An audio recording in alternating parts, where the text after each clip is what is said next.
Hi అందరికి నమస్తే. నేను Aruna. Welcome to our channel Aruna's kitchen. ఈరోజు ఒక మంచి tasty recipe pomfret fish fry చేసి చూపిస్తాను.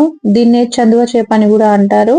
ఇవి ఎక్కువగా మహారాష్ట్ర, గోవాలో దొరుకుతాయి. దీనికోసం నేను ముందుగా 700 గ్రాములు చేపలు తీసుకున్నాను.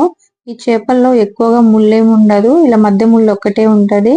చాలా ఈజీగా తినేయొచ్చు అన్నమాట. పిల్లలకు కూడా ఇలా ఫ్రై చేసి పెడితే చాలా ఇష్టంగా తినేస్తారు. వీటిని నీట్ గా వాష్ చేసుకున్న, ఇలా నెక్ దగ్గర కొంచెం కట్ చేసుకుంటే లోపల ఉన్న వేస్ట్ అంతా క్లీన్ అయిపోతుంది. వీటన్నిటిని నీట్ గా వాష్ చేసుకొని ఒక నైఫ్ తో ఇలా ఘాటు లెక్క పెట్టుకుంటున్నాను. ఈ చేపల్ని ముక్కలుగా కట్ చేయాల్సిన అవసరం ఏం లేదు. మొత్తం చేపను ఫ్రై చేసినా చాలా టేస్టీగా ఉంటది. ఇలానే చేస్తారు ఎక్కువగా ఫ్రై. ఇలా ఘాటులు పెట్టుకుంటే మనము మసాలా పట్టించినప్పుడు ఆ మసాలా అంతా లోపలికి వెళ్ళి ఫిష్ ఫ్రై అనేది చాలా టేస్టీగా ఉంటది. మసాలా కోసం నేను ఒక స్పూను అల్లం వెల్లుల్లి పేస్ట్, టేస్ట్ తగ్గట్టు ఉప్పు, ఒక పావు టీ స్పూన్ పసుపు, 1.5 టేబుల్ స్పూన్ ఏమో కారం తీసుకున్నాను.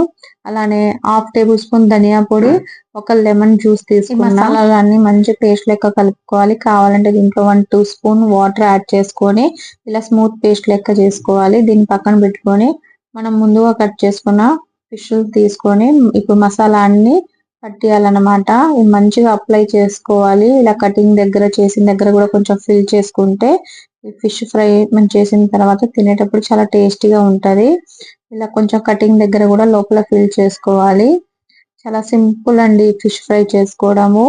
ఇదే మసాలా నేను చెప్పే ప్రాసెస్ వేరే ఫిష్ తో, ఏదైనా ఫిష్ తోనైనా కూడా చేసుకోవచ్చు. ఈ మసాలాలన్నీ కలుపుకొని మనం 30 నిమిషాలు పక్కన పెట్టుకుందాం చేపల్ని. పైన కోటింగ్ కోసం నేను హాఫ్ కప్ ఏమో శనగపిండి, హాఫ్ కప్పు ఉప్మా రవ్వ తీసుకుంటున్నాను. ఈ శనగపిండి, ఉప్మా రవ్వ కలుపుకొని ఇలా ఫిష్ పైన కోటింగ్ చేస్తే మనకి చాలా క్రిస్పీగా వస్తది. ఈ ప్రాసెస్ మీరు వేరే చేపలతో కూడా చేసుకోవచ్చు. మన మసాలా కలిపిన చేపల్ని ఇలా రెండు సైడ్ల ఈ పిండి మొత్తం కోటింగ్ చేయాలి. ఇలా కొంచెం చేతితో ప్రెస్ చేసుకుంటే మనం ఫ్రై చేసేటప్పుడు ఈ పైన అనేది అలానే ఉంటదన్నమాట. చాలా క్రిస్పీగా టేస్టీగా ఉంటది.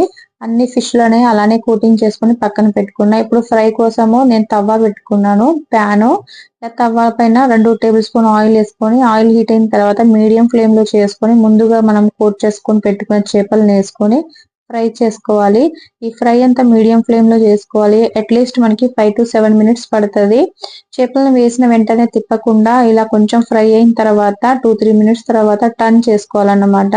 ఇలా టర్న్ చేసుకునేటప్పుడు జాగ్రత్తగా చేసుకుంటే పైన కోటింగ్ గానీ మసాలా గానీ అసలు విడిపోకుండా ఉంటది. చూసారు కదా వీడియోలో చూపిస్తున్న విధంగా. చాలా కలర్ఫుల్ గా కనిపిస్తుంది కదండి. ఈ చేపల ఫ్రైని మీరు రసంలో గానీ, చారులో గానీ, ఇలా పిల్లలకి ఈవినింగ్ స్నాక్స్ లో కూడా పెట్టొచ్చు. చారులో, రసంలో తింటే కాంబినేషన్ అనేది సూపర్ గా ఉంటుంది. కొంచెం ఈజీగా తినిపేయచ్చు అన్నమాట. ముళ్ళు అనేది ఎక్కువగా ఉండదు. ఇలా గోల్డెన్ కలర్ వచ్చేదాకా ఫ్రై చేసుకొని రెండు వైపులా ఇలా సైడ్ కి తీసుకుంటున్నా నేను.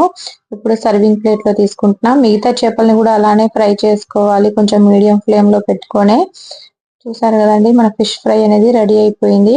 ఈ ఇంగ్రీడియంట్స్ మసాలా మనం కలుపుకున్న ప్రాసెస్ తోనే ఏ చేపతోనైనా ఫ్రై చేసుకోవచ్చు మీరు. దీన్ని సర్వింగ్ ప్లేట్ లో తీసుకున్న, పైనుంచి కొంచెం గార్నిష్ కి కొత్తిమీర వేసుకుంటున్నాను. చాలా క్రిస్పీగా టేస్టీగా ఉంటది.